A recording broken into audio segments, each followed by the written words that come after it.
Você já se sentiu oprimido por um desafio persistente que parece nunca ir embora?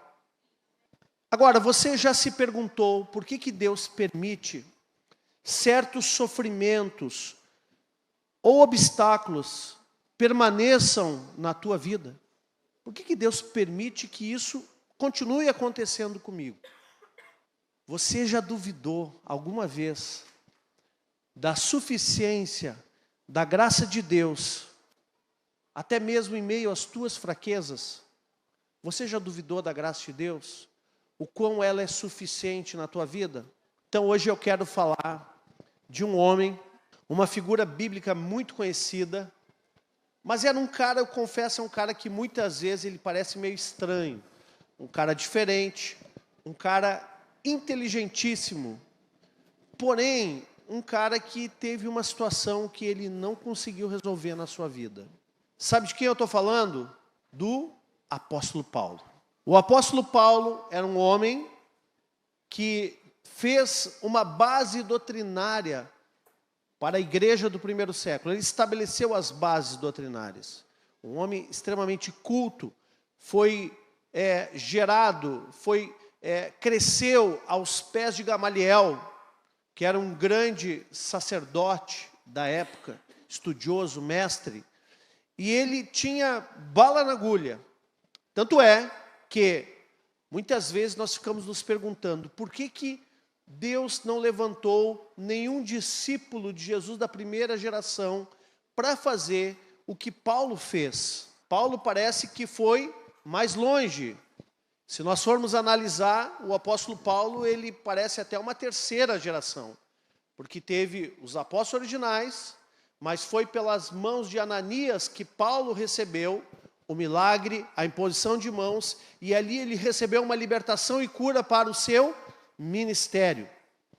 Então, esse homem tão dotado, tão diferenciado, da mesma sorte, ele também era um homem que, como nós, passamos por sofrimentos na terra. E eu quero ler com vocês, segundo Coríntios, capítulo 12, versículo 7. E o nome da palavra hoje é o mistério do espinho na carne. Uau! Quem aqui tem um espinho na carne? Eu não sei se eu tenho espinho na carne, mas minha mãe sempre dizia que eu tinha um bicho carpinteiro, né? Que eu não parava quieto. Deve ser isso, né? Vamos lá, vamos ver se é. E para que não me ensoberbecesse com a grandeza das revelações, foi-me posto um espinho na carne, mensageiro de Satanás, para me esbofetear, a fim de que não me exalte. Por causa disso, 3 vezes pedi ao Senhor que o afastasse de mim. Não foi uma nem duas, foram 3 vezes. Então ele me disse: a minha graça te basta, porque o poder se aperfeiçoa na fraqueza. De boa vontade, pois, mais me gloriarei nas fraquezas, para que sobre mim repouse o poder de Cristo. Pelo que sinto prazer nas fraquezas, nas injúrias, nas necessidades, nas perseguições, nas angústias, por amor de Cristo. Porque quando sou fraco, então é que sou forte. Quem é que pode dizer isso? Enquanto eu sou fraco, aí então que eu me torno forte. Parece um paradoxo, né? Parece uma coisa um pouco incongruente. Mas aqui Paulo está falando algo que realmente ele não conseguiu vencer. Havia nele um espinho na carne, que é um mistério para todos nós. Depois nós vamos olhar quais teses tem sobre isso, tá? Mas é um mistério para todos nós que espinho na carne era esse.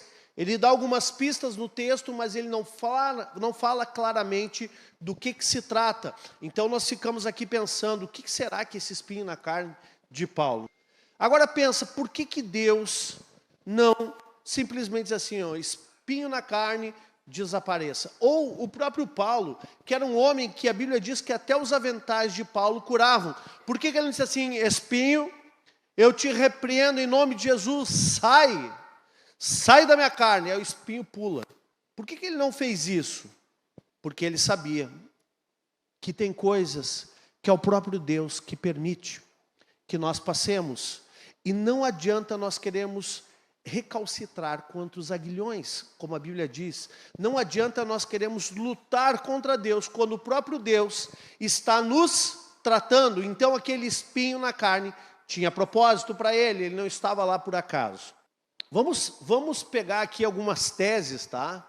Eu já tinha ouvido falar sobre essas teses há muito tempo, mas agora, trazendo essa palavra, eu dei uma pesquisada de novo, porque existem algumas teses teológicas que falam sobre o tal espinho na carne. Uma das teses é que esse espinho na carne ele poderia ter sido uma doença física ou uma deficiência. Quem é que lembra que Paulo tinha problema nos olhos, né? Então, muita gente atribui. Aliás, eu cresci na igreja evangélica achando que o espinho da carne de Paulo era um problema nos olhos, tá? Que ele tinha. Então, seria talvez fácil, né? Porque daí ele diria, olho ser curado em nome de Jesus, e o olho ficaria curado. Então, há uma tese teológica, uma corrente que diz que, então, esse espinho na carne é uma deficiência nos olhos, né? Uma condição física crônica que afligia Paulo. Outra teoria, né, também, isso aqui nós estamos de teorias agora, tá? Tem uma outra corrente que fala que esse espinho na carne poderia ser, então, uma fraqueza pessoal. Uma fraqueza, uma tentação que Paulo enfrentava regularmente, né? Alguns diziam até algumas coisas diferentes sobre Paulo, né? Paulo parece que ele era diferente, né? Ele tinha algumas tentações diferentes, assim, né?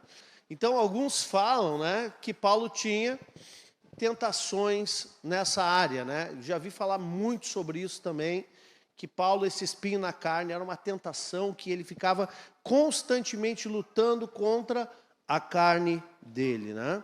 Uma outra tese ou teoria é justamente um problema emocional ou psicológico que Paulo carregava justamente pelo passado dele. Paulo era fariseu, ele também era cidadão romano, e Paulo perseguia os cristãos. E a Bíblia diz que quando Estevão foi apedrejado, quem lembra de Estevão? Paulo consentia com a morte de Estevão. E Paulo perseguia os cristãos. Então, Paulo, ele cometeu atrocidades contra a própria igreja do Senhor. E depois ele se torna convertido a Cristo. Mas antes ele perseguia. Tanto é que, quando o Senhor apareceu para ele e disse assim, Saulo, Saulo, por que me persegues? Então ele perseguia, talvez, alguns dizem que talvez tenha ficado algumas sequelas psicológicas por causa desse passado, por causa desse histórico.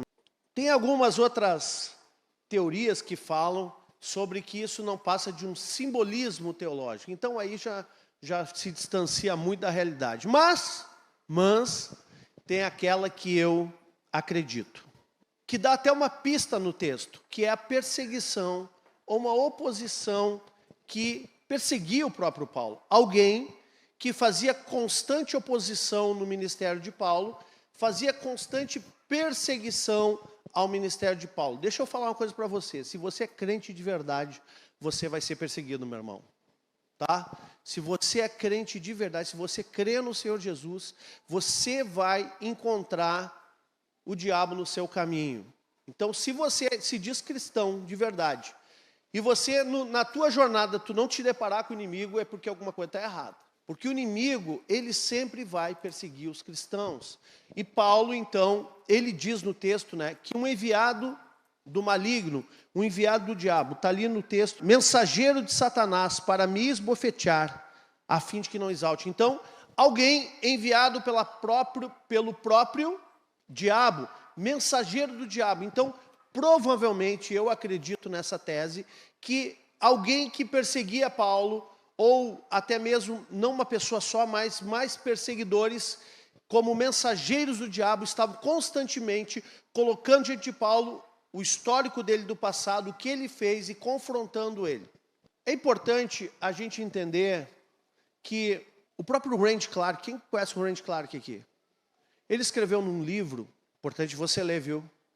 Quando você lê, você amplia a sua mente. Ele diz que hoje, na atualidade, muitas pessoas encontram uma justificativa para não ter um milagre físico nesse texto aqui.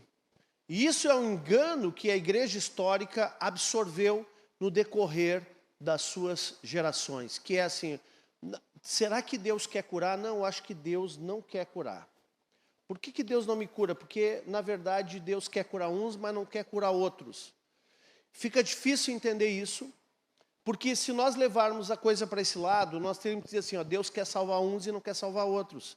Porque o mesmo sacrifício que Ele fez para você ser curado, é o sacrifício que Ele fez para você ser salvo. Então, se é um sacrifício, vamos dizer assim, segregado, que é só para uns e não para outros, então a salvação é a mesma coisa, ok? Na verdade, Deus quer curar todos, mas muitas vezes nós não temos fé para alcançar a cura, porque a cura já foi liberada no mundo do Espírito. Quando Jesus morreu na cruz, Ele levou as nossas enfermidades sobre o madeiro. É o que a Bíblia diz. Você crê nisso? Você crê no que a Bíblia diz? Então, se Ele já levou. Agora, qual é a nossa parte nisso? Nós precisamos ampliar a nossa fé para alcançar algumas coisas. Até para a salvação, nós temos que crer com o coração para a justiça. Então, se nós não crermos, nós não veremos curas e milagres. Se nós não crermos, nós não veremos salvação. Estava comentando ontem com o Flávio, né? Que às vezes nós fazemos aquela oraçãozinha, né? De aceita Jesus, sabe aquela? Aquela que é uma aspirina espiritual. Achando que isso é suficiente. Não, aquilo ali é uma confissão. Mas tem que crer com o coração. A gente confessa com os lábios, mas precisa crer com o coração. E ainda tem uma evidência pública, que é descer as águas do batismo, e depois disso tem uma pessoa que ela permanece ainda no caminho do Senhor. Então, tudo isso é necessário. O evangelho não é um evangelho de facilidade. Queridos, nós não pregamos aqui um evangelho fast food, tá? Nós pregamos a palavra como ela é. Então, muitas vezes nós vamos ser confrontados mesmo com essa palavra, porque essa palavra, para alguns, ela é indigesta mesmo, ela vai nos curar. Quando você toma um remédio amargo, ele te faz mal ou te faz bem? Na hora ele é amargo, né? Mas o propósito dele é te fazer bem. Então, Randy Clark tem essa tese também, que a igreja, ela adotou essa justificativa no decorrer da história, dizendo assim, eu acho que Deus não quer me curar. Por quê? Tu vê, nem Paulo, Deus ali não quis curar o espinho na carne dele. Né? Então ele ficou com aquele problema nos olhos. E aí isso criou o quê? Um engano. O diabo, ele é mestre em plantar enganos na cabeça da igreja. Você sabe o que é um sofisma? O sofisma é uma mentira, mas ela tem cara de verdade, ela tem aparência de verdade, mas é uma mentira. Então, o inimigo, ele está sempre querendo colocar sofismas na cabeça da igreja, mas as armas da nossa milícia não são naturais, elas são poderosas em Deus, elas não são carnais, elas são poderosas para destruir todo sofisma na nossa mente. E essas armas, elas estão sendo usadas todos os dias por nós, como igreja do Senhor, como filhos de Deus. Temos que usar todos os dias para tirar toda essa fortaleza do entendimento, para tirar toda a altivez do conhecimento, para tirar todo o sofisma da nossa mente, em nome de Jesus. Então, não tem desculpa, querido, com essa história que Deus quer ou não quer. Se Ele não quisesse, Ele não teria permitido que o filho desse morresse na cruz. Assim como eu também, embora tenha algumas correntes teológicas que dizem e acham que Deus não quer salvar todos, eu creio que Jesus morreu por todos. Eu creio que Jesus morreu por todos. E creio também que Jesus veio para curar todos. Por que uns recebem e outros não recebem? Talvez por fé, talvez por motivos que nós não conheçamos. Mas com certeza a falha não está nele. A falha está no homem. Paulo, então, para que não se ensoberbecesse, Deus permitiu que ele tivesse esse mensageiro de Satanás. Essa perseguição permitiu que ele estivesse vivendo esse negócio que incomodava ele. E ele ficava agora sendo humilhado por essa situação, para que ele mesmo não ficasse soberbo. Essa era a conclusão do próprio Paulo. Nós, independente de qual espinho nós temos na nossa vida, muitas vezes Deus permite que nós passemos espinhos na carne. E Ele permite que isso se instale na nossa vida por um tempo, às vezes. Tem pessoas que o espinho se instala pela vida inteira, para a vida inteira. E Ele permite que isso aconteça conosco. E o que é esse espinho? É uma forma de sofrimento. É uma coisa que talvez te humilhe, para que você não se ensoberbeça com outras bênçãos. No caso de Paulo, a bênção que havia sobre ele era a profundidade da revelação que estava sobre ele. Então Paulo, ele reconheceu que ele mesmo precisava daquele espinho na carne.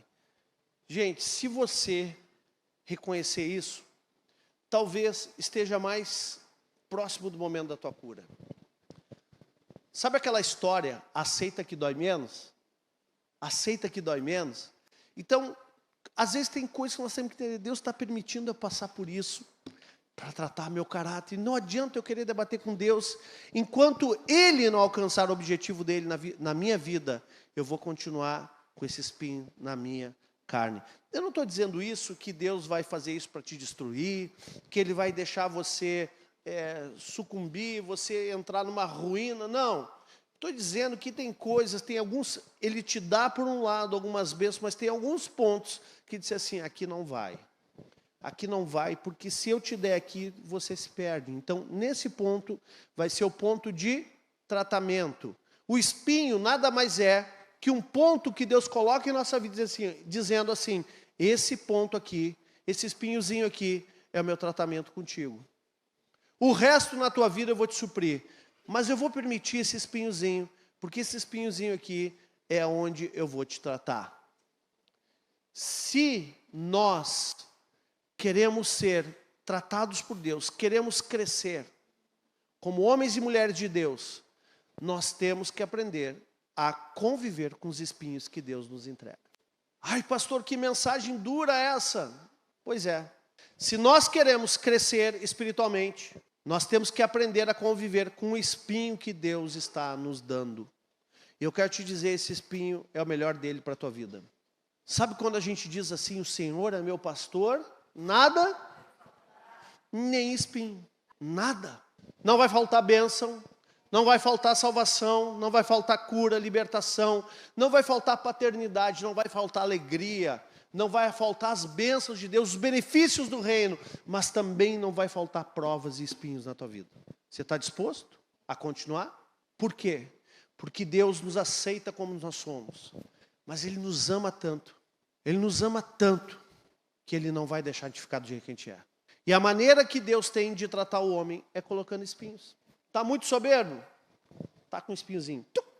Estava chorando no altar do Senhor, estava desempregado. Aí o Senhor abençoa, a célula ora, né? Sabe aquela oração da célula poderosa? A célula ora, faz um reteté, sapatinho de fogo, canelinha de vitória. E aí a pessoa recebe aquele emprego dos sonhos, começa a prosperar, abandona a célula, abandona a igreja. Aí o Senhor fica olhando, ah é? Vou te trazer de volta. Toma um espinhozinho. E aí se decidir brigar com o Senhor, aí piora. Aí ele não manda um espinho, ele manda uma coleção. Principalmente se tiver alguém orando pela tua vida. Sabe como é que você pode, assim, se você quiser se rebelar, vou te dar um conselho. Se você quiser se rebelar com Deus e não quiser sofrer muito, a primeira coisa que você tem que pedir para as pessoas parar de orar pela tua vida. Porque se você decidir se rebelar e tiver muita gente orando, gente, isso é um problema. É espinho que não acaba mais. É espinho que não acaba mais. Então, assim, se você for se rebelar, dá uma conversada antes com os teus amigos, parem de orar por mim. Eu já vi isso acontecer. Já vi isso. Gente diz assim, parem de orar por mim. Porque só pode ser o Senhor que está me provando, parem de orar por mim. Já vi acontecer. O espinho é bom, porque o espinho te mantém no propósito.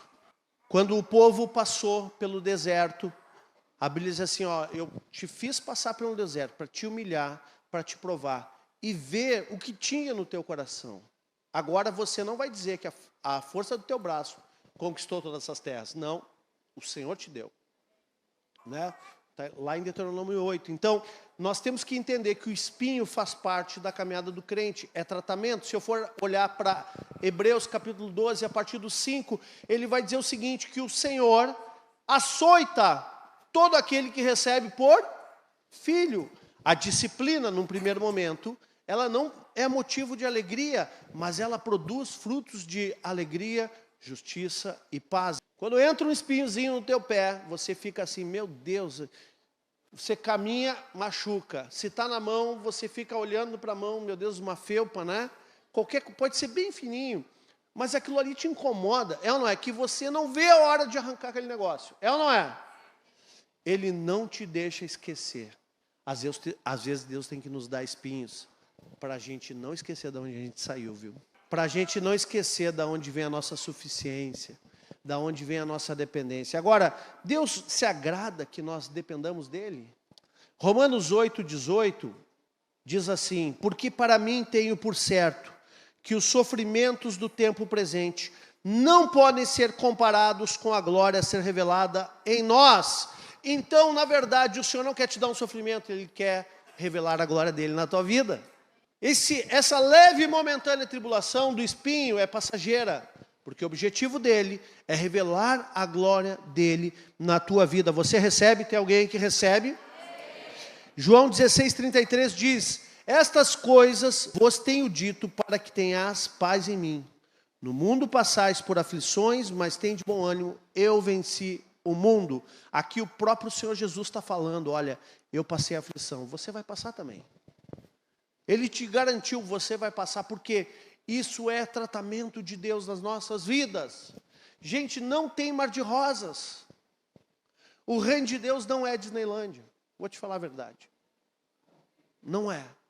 Não tem mar de rosas. Aqui nós vamos passar aflições, mas fique animado. Tenha bom ânimo. Fique entusiasmado. A palavra entusiasmado, eu acho tão lindo que ela vem da raiz etimológica de enteus, que é cheio de Deus. Fique entusiasmado, fique cheio de Deus, porque você vai vencer todas as coisas. Você tem dúvida que você vai vencer? Talvez quando o espinho está doendo, o espinho está ardendo, a gente pensa assim, não, isso aqui nunca vai passar. Não é verdade. Vai passar. Vai passar. Mas Deus está te conduzindo para o lugar que Ele quer que você esteja.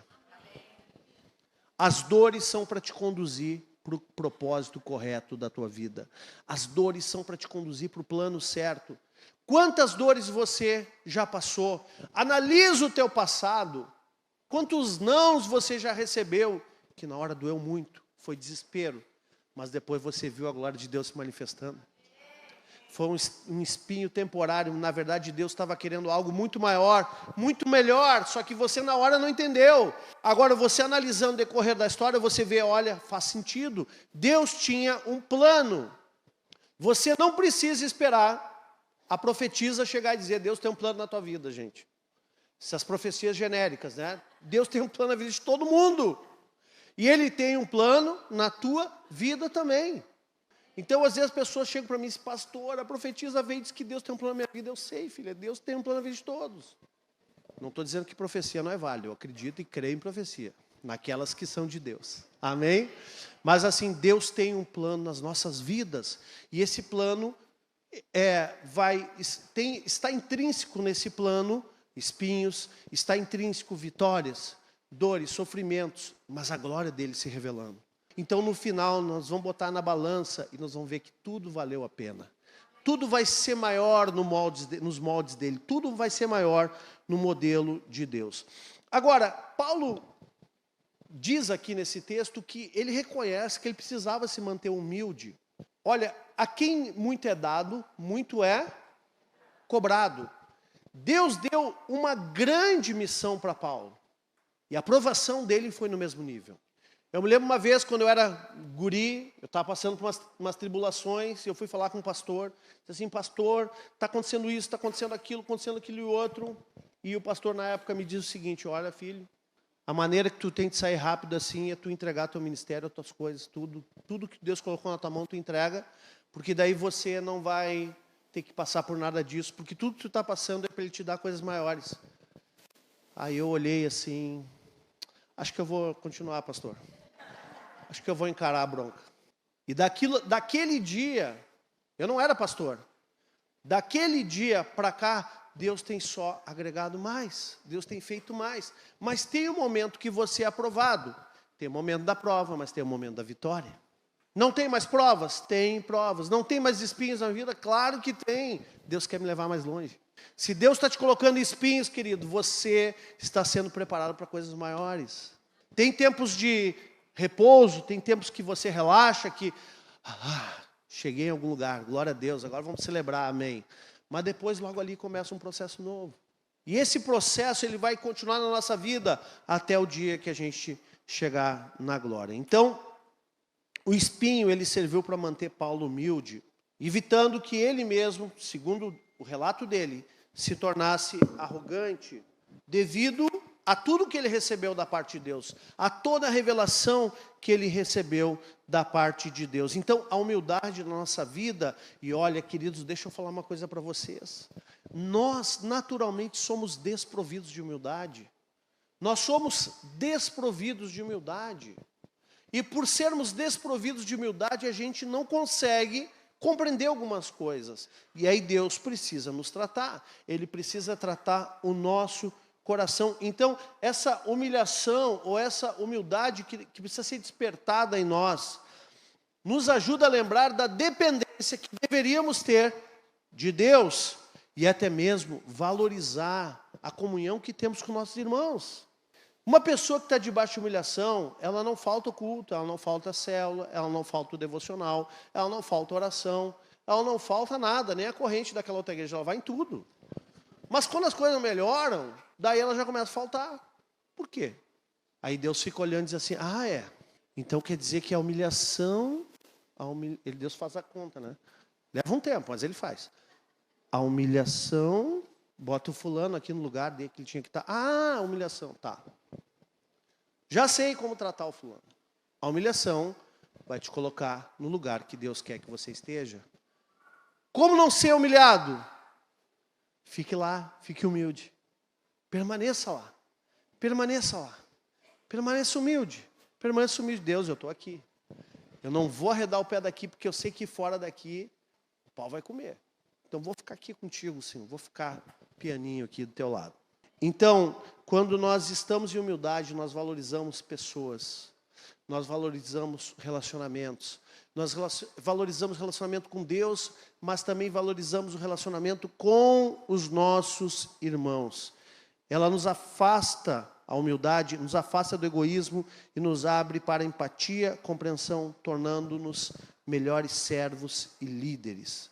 Filipenses capítulo 2, versículo 3 diz assim, nada façais por partidarismo ou vanglória, mas por humildade. Gente, não faça nada por partidarismo e nem para se gloriar ou vangloriar, que é buscar glória pessoal. Mas tudo que você for fazer, faça por humildade. E olha o que ele diz, Paulo dizendo aqui em Filipenses, considerando cada um os outros superiores a si mesmo. Não tenha cada um em vista o que é propriamente seu, senão também cada qual é dos outros. Então, meu irmão, você vai precisar aprender a valorizar os outros. Está se achando bom? Não faça isso. Isso atrai espinho. Está se achando cara? Não faça isso. Isso atrai espinho. Agora, considera os teus irmãos superiores a ti mesmo. Isso vai te proteger dos espinhos. Agora, toda vez que a gente entra nessa seara, de querer se achar o bambambam, como se diz, né? Se achar o bonzão, nós vamos ficar cheios de espinhos. Porque Deus vai ter que dizer assim, olha, esse cara está enfermo na alma, vou ter que tratar ele de novo. Taca-lhe espinho no bicho. Sai que é um porco espinho, né?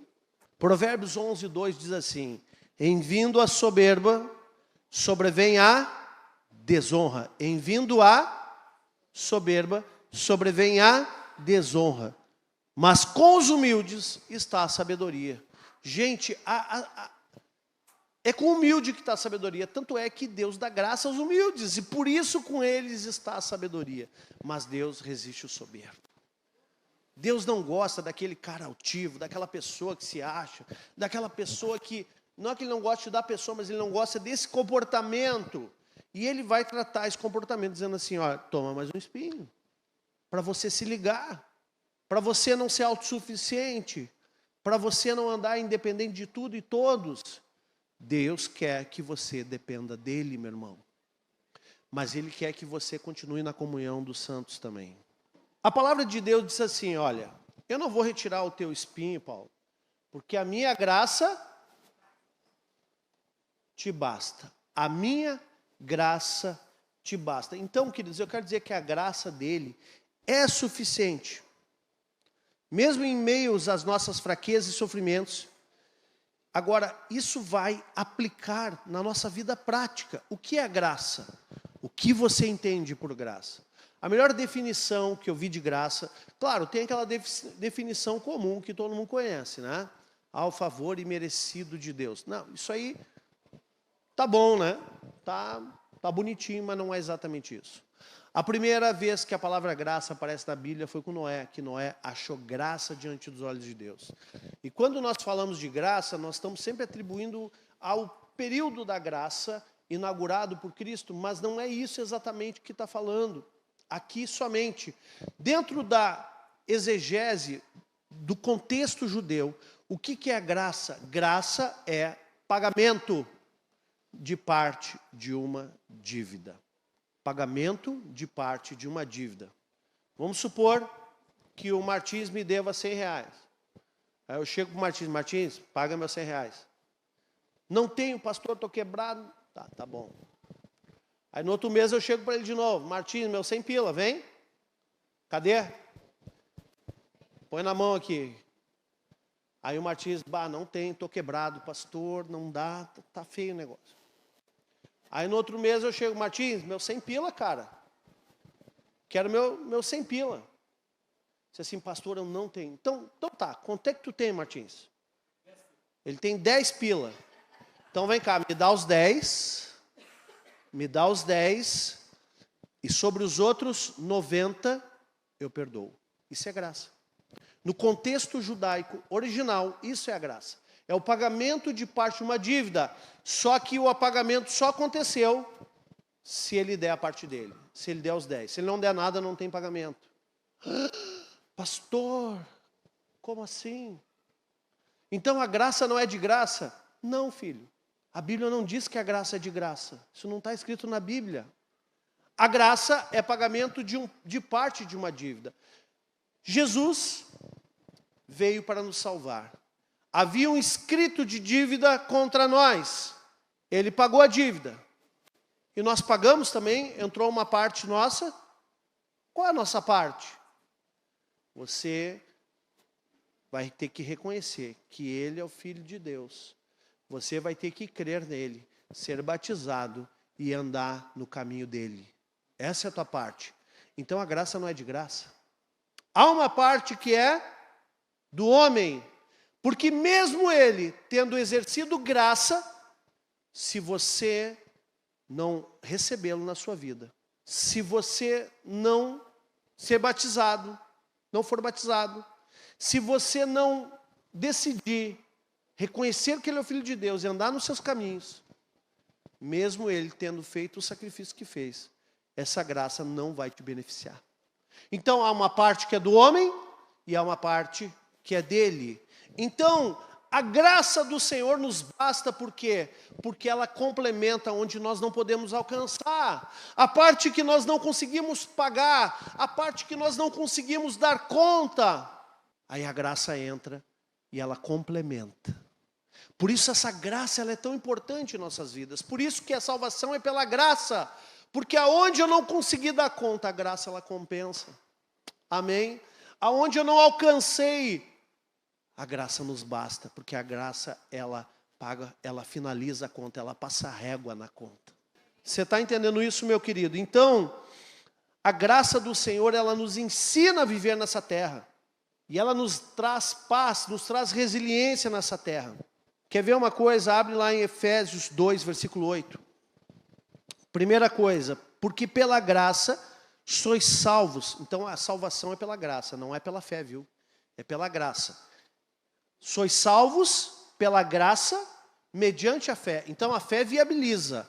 Da mesma forma, a cura física que vem em nós é pela graça, mas a nossa fé viabiliza. Então vocês são salvos pela graça, mediante a fé, E isso não vem de vós, é dom de Deus. Não é de obras, para que ninguém se glorie. Então, Deus não permite que ninguém se glorie. Toda honra, toda glória ao nome daquele que é sobre todo nome. Agora, se você se gloriar, Deus manda um espinhozinho. Espinhozinho, o mano não está pronto ainda. Deus olha lá e diz assim, esse mano, que pena, né? Sabe aquele joguinho de dardo? Tem um alvozinho na tua paleta, né? Deus dá uma brincada de dardo contigo. Mano, espinhozinho, esse mano não está pronto. Ô filho, de novo isso. Para com isso. Tudo bem, vamos resolver isso. Manda um sofrimento, para você cair a ficha. Para você se ligar, se antenar, assim, Aí você dá uma reagida. Aí Deus diz assim, a minha graça te basta, vem cá. A minha graça te basta. Tito, capítulo 2, versículo 11, fala assim, porquanto a graça de Deus se manifestou salvadora. Então a graça, ela salva, né? É pela graça. Se manifestou salvadora a todos os homens, educando-nos, para que, renegadas a impiedade e a paixões mundanas, vivamos no presente século sensata, justa e piedosamente. O que está dizendo aqui? Que essa graça vai nos educar para viver nessa terra. Na verdade, queridos, esse sistema de Deus de mandar um espinho e aí exercer graça, ele está nos educando, ele está nos ensinando a viver nessa terra. Você quer aprender a viver da maneira dele? Sabe por que ele faz isso? Porque ele te ama. Não é porque ele quer acabar contigo, não, meu irmão. Não pensa isso. Ele te ama. E esse é o melhor dele para a tua vida. Para que você possa vencer. Gente, aí Paulo fala o seguinte, o poder se aperfeiçoa na minha fraqueza. Sabe que isso é um entendimento do desafio. Aí você pensa assim, Deus mandou um espinho, eu fiquei fraco por causa desse espinho. Estou sendo humilhado aqui, estou sendo, até de certa forma, talvez derrotado por causa do espinho.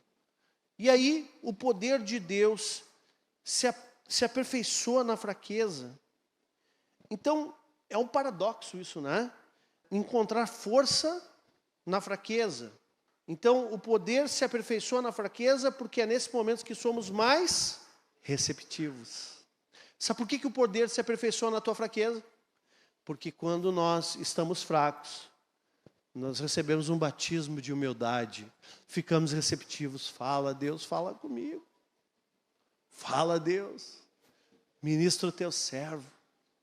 Alguns até brincam, fala, Jeová. Nós ficamos mais receptivos. Agora, quando nós estamos ensoberbados, né?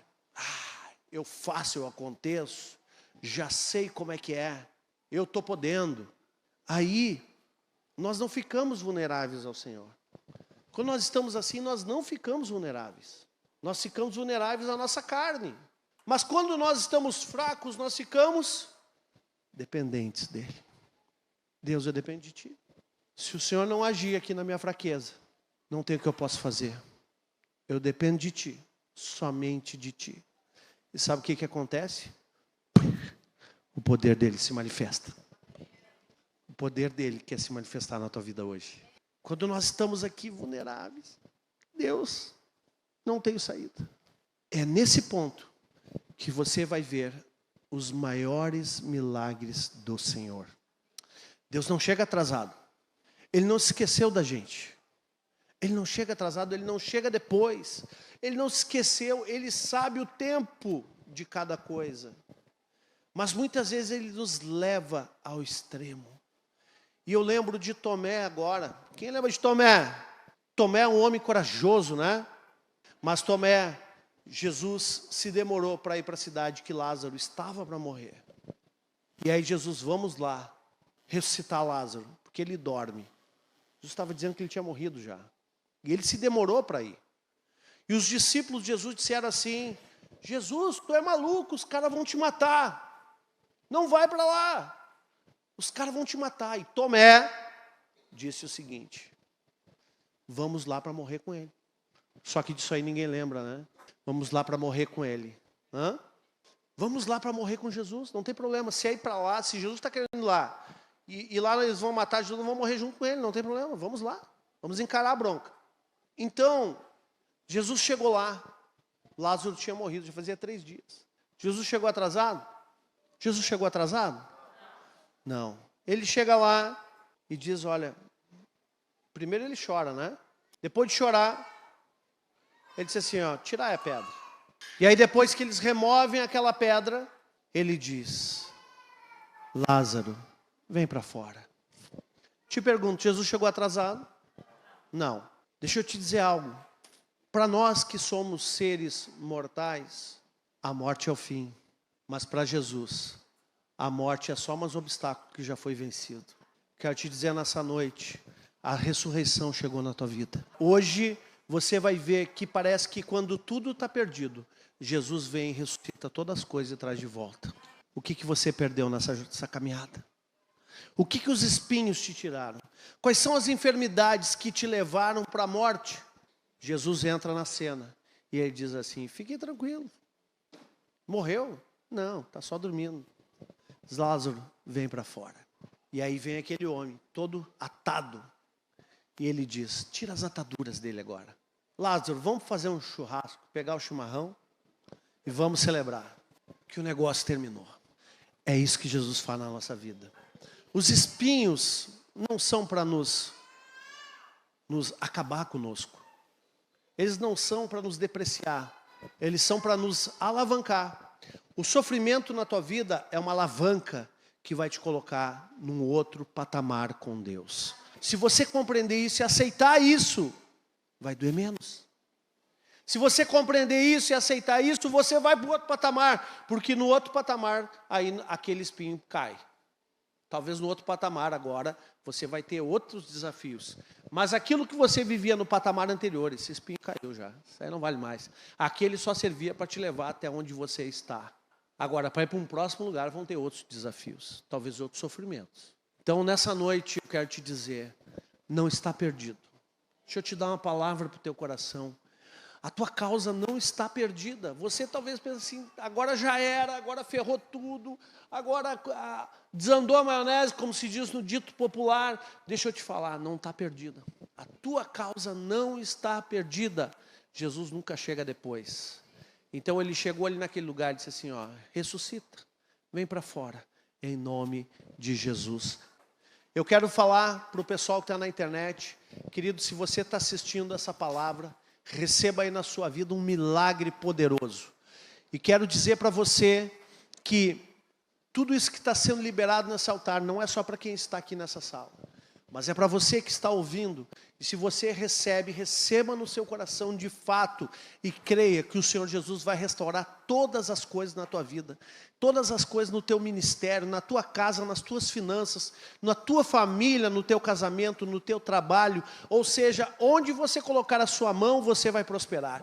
E o Senhor vai te entregar o melhor dessa terra, portanto, creia em nome de Jesus. Se você tem algum pedido de oração, tem algum comentário, coloque aí no chat do YouTube e que o Senhor esteja te abençoando em nome de Jesus.